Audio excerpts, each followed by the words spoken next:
Fala galera, sejam bem-vindos ao canal, e para mais uma história de terror. Se gosta desse tipo de conteúdo, não deixe de se inscrever no canal e deixar aquele like e ativar o sininho para receber notificações de novas histórias. Então vamos para mais uma. Existem portas que nunca deveriam ser abertas, caminhos que jamais deveriam ser cruzados. Mas quando a curiosidade fala mais alto, o mal desperta. Prepare-se para testemunhar a história de um portal antigo que libertou algo que jamais poderá ser contido de novo. Este portal não deveria ter sido aberto, ouça, se tiver coragem. A maldição de Aramar. Quando os irmãos Marcos e Isabela voltaram à velha fazenda do avô, o céu estava estranho. Nuvens cinzentas pairavam baixas, densas, como se segurassem a respiração. O portão enferrujado rangeu alto quando foi empurrado, como se protestasse contra a presença deles ali.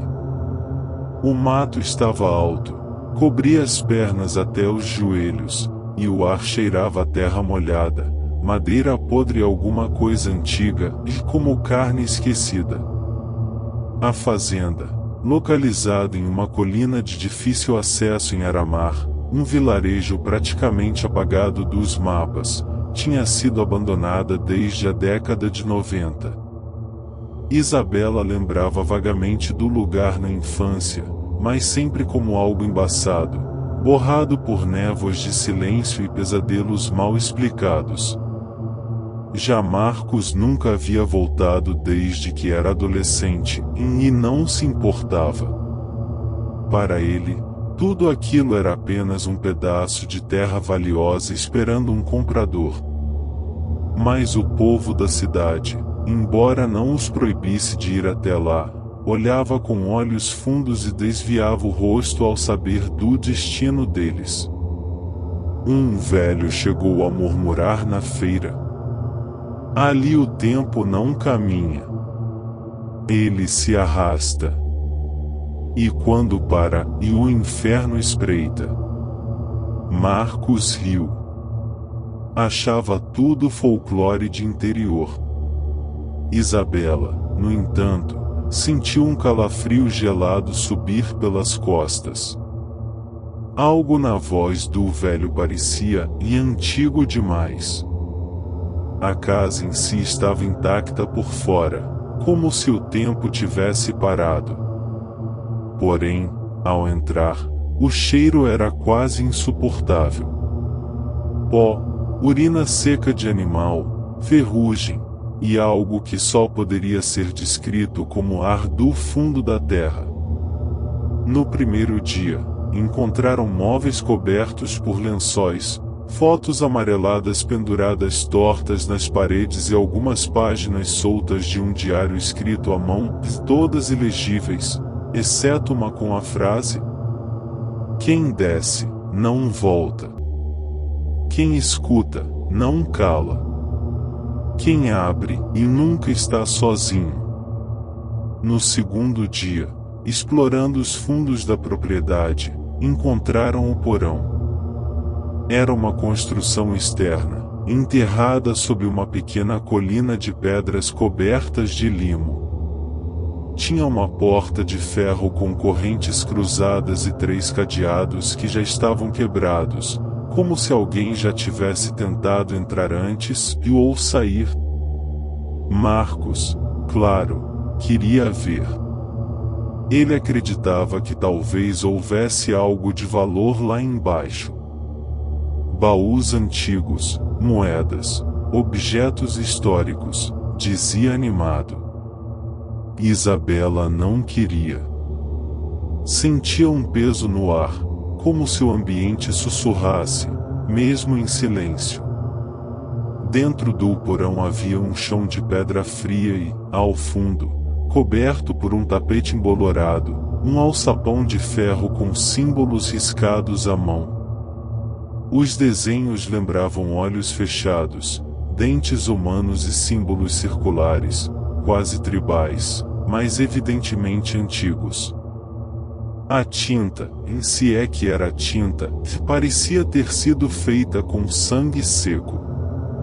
Marcos, sem hesitar, puxou o alçapão.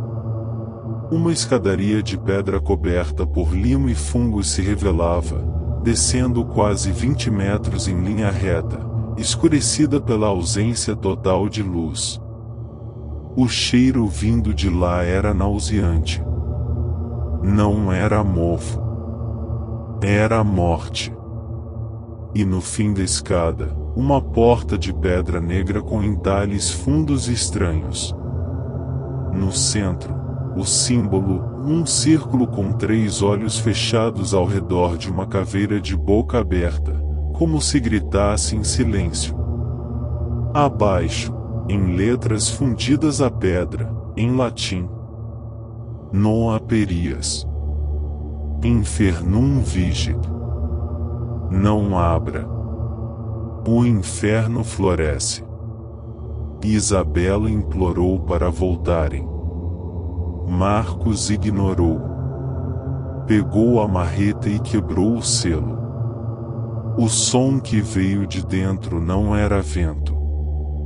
Era um sussurro coletivo, como centenas de pessoas murmurando debaixo da terra, ecoando pelas paredes. As lanternas piscaram. A escadaria pareceu estremecer. As árvores lá em cima se curvaram com um vento inexistente. O portal havia sido aberto. Dentro da câmara subterrânea, o ar era mais pesado que chumbo. As paredes eram cobertas por inscrições feitas com alguma coisa escura, talvez sangue, talvez fuligem. Havia desenhos de corpos com rostos invertidos, símbolos obscenos e frases em línguas que nem o Google Tradutor reconheceria. Ao centro, um altar de pedra coberta por ossos humanos, em todos com crânios rachados e sem mandíbulas. Isabela começou a vomitar violentamente. Marcos, por outro lado, parou de falar. Seus olhos fixaram no altar como se vissem algo que ninguém mais via. Ele tocou a pedra com os dedos e murmurou algo. Depois disso, ele mudou. Naquela mesma noite, o caseiro que estava ajudando na reforma e Luiz desapareceu. Não houve gritos. Não houve rastros. Apenas encontraram sua faca de mato fincada no teto da varanda. E em cima do cabo, e seus dedos. Cortados limpos, como se arrancados a frio. Isabela quis ir embora. Marcos não deixou. Disse que aquilo era importante. Que precisava entender. Que ele sentia algo vivo lá embaixo, chamando por ele. Começou a escrever em folhas soltas, em textos em latim perfeito. Nomes, datas, símbolos. Sonhava com túneis, criaturas de olhos queimados, e ouvia vozes durante o dia. Ele começou a cavar o chão do porão. Disse que o altar era só o primeiro passo. Que a verdadeira porta estava mais embaixo. Nos dias seguintes, Isabela acordava todas as noites com vozes infantis chorando dentro das paredes.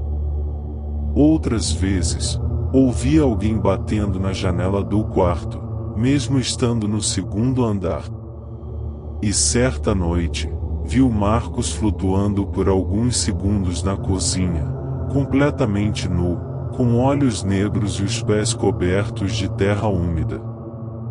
Ela fugiu até a cidade. Bateu em portas. Ninguém a ajudou. O padre da vila, com os olhos cheios de medo, sussurrou antes de trancar a porta: não há como fechar o que foi aberto com sangue. Ao voltar, encontrou a casa irreconhecível. Pássaros mortos empalados nos galhos. Sangue nas paredes. Os móveis revirados. E Marcos. Marcos já não existia mais. Falava com várias vozes ao mesmo tempo, flutuava por segundos, e o corpo dele tinha cortes que não cicatrizavam, nem sangravam. Ele dizia que precisava de 7 sacrifícios vivos para concluir a abertura total do caminho. Que havia uma cidade do outro lado. Que eles queriam entrar. Que o inferno não era um lugar de fogo e mais de esquecimento, onde os nomes morriam e o tempo apodrecia. A cada noite, alguém aparecia na fazenda. Um entregador. Um andarilho. Um motorista perdido. E todos eram mortos, e os corpos desfigurados, com os olhos retirados, os dentes empilhados, e as línguas costuradas às próprias mãos. Isabela estava presa. Os portões estavam selados com correntes e arame farpado. Nenhum sinal de celular. Nenhum carro passava mais na estrada. E o relógio da sala estava parado às 3h33 desde o terceiro dia. Foi então que ela encontrou o diário do bisavô, escondido numa parede da capela, atrás de um crucifixo rachado. O velho contava tudo. Em 1892, achamos a câmara. Cavamos demais. O altar com os 3 olhos estava lá. Perdemos 14 homens. Tentamos selar com nossos próprios ossos. Mas ele sussurra. Ele espera. E alguém sempre volta. Porque a carne é fraca. E a curiosidade é a armadilha perfeita. No diário, um mapa mostrava a verdadeira entrada e um túnel por trás da capela que levava a um segundo altar. Lá estava o selo antigo, um amuleto feito com pele humana, costurado com cabelos e sangue seco. O ritual dizia que para fechar o portal, o objeto precisava ser colocado no altar original, regado com o sangue do abridor. Isabela enfrentou Marcos. Ele não era mais humano. Seus olhos eram buracos escuros. Sua pele vibrava. As vozes falavam em uníssono. Já caminhamos entre vocês. Apenas não nos veem ainda. Em um último lampejo de sanidade, Marcos se ajoelhou, chorando, e cravou a faca ritual no próprio peito. Isabela, tremendo, colocou o amuleto no altar. A terra tremeu. O céu escureceu. A casa implodiu com um rugido que parecia vir das entranhas do planeta. Quando os bombeiros chegaram dias depois, encontraram apenas Isabela sentada no meio das ruínas, os cabelos completamente brancos, os olhos sem foco, e os dedos da mão direita queimados até o osso. Ela nunca mais falou. Hoje, a fazenda de Aramar está engolida pelo mato. O solo afundou onde ficava a casa. Mais exploradores urbanos continuam tentando entrar. Fazem vídeos.